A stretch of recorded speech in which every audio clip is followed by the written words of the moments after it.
Rwanda's troops are staying in Mozambique even after Europe pulled back funding. Mozambique has now reportedly secured new financing to keep Rwandan forces deployed in Cabo Delgado, the gas-rich region that has been hit by terrorism for years. Rwanda's foreign minister says that Mozambique will now directly fund Rwanda's military deployment in Cabo Delgado. The announcement comes months after reports emerged that the European Union was reluctant to renew financial support for the mission. Rwanda says the operation will now continue under a direct bilateral arrangement between Kigali and Maputo. The financial terms have not been made public. To understand why this matters, we have to look at the costs. The European Union previously provided around $43 million to support Rwanda's deployment. But Kigali pushed back strongly against the idea that the mission was being subsidized by Europe. The full cost to the Rwanda government is at least 10 times more, in addition to the ultimate sacrifice of loss of soldiers' lives, all to stabilize Cabo Delgado. To be clear, the work of RDF in countering terrorism in Cabo Delgado has benefited the Mozambican people and the companies investing in LNG, and supporting that work is not a favor being granted to Rwanda. The bigger problem for Europe was political. The United States and the European Union had already imposed sanctions on senior Rwandan military officials over the conflict in Eastern Democratic Republic of Congo. Kigali has been accused of backing M23 rebels. That created a major contradiction. European governments were finding it harder to financially support Rwandan troops in Mozambique while simultaneously criticizing Rwanda over the DRC. Rwandan officials argued that Europe was benefiting from security provided by Rwandan troops, while growing political pressure in Brussels was making that support harder to sustain.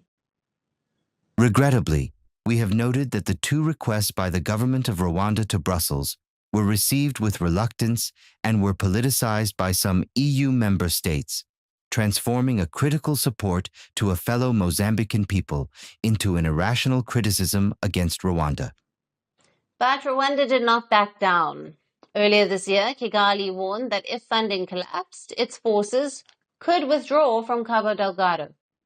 That warning immediately raised concerns across the energy sector because Cabo Delgado has become a major global LNG frontier.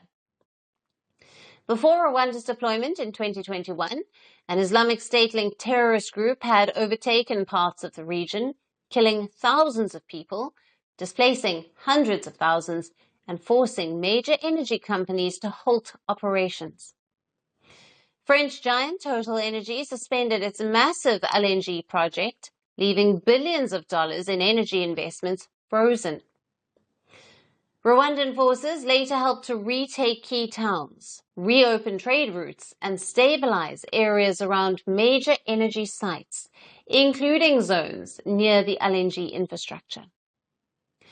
The deal is also helping reshape how security partnerships operate across Africa.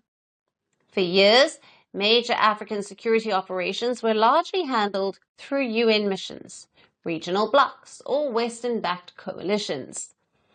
Rwanda has taken a different approach: fast deployment, direct state-to-state cooperation, and a heavy focus on securing strategic infrastructure. Today, more than 6,000 Rwandan troops and police personnel are reportedly deployed in Mozambique. The mission has given Kigali a growing security profile far beyond East Africa. For Rwanda, security has increasingly become a strategic export.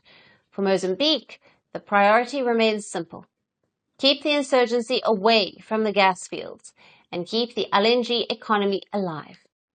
So the cost of losing Rwanda eventually became greater than the cost of funding the deployment itself.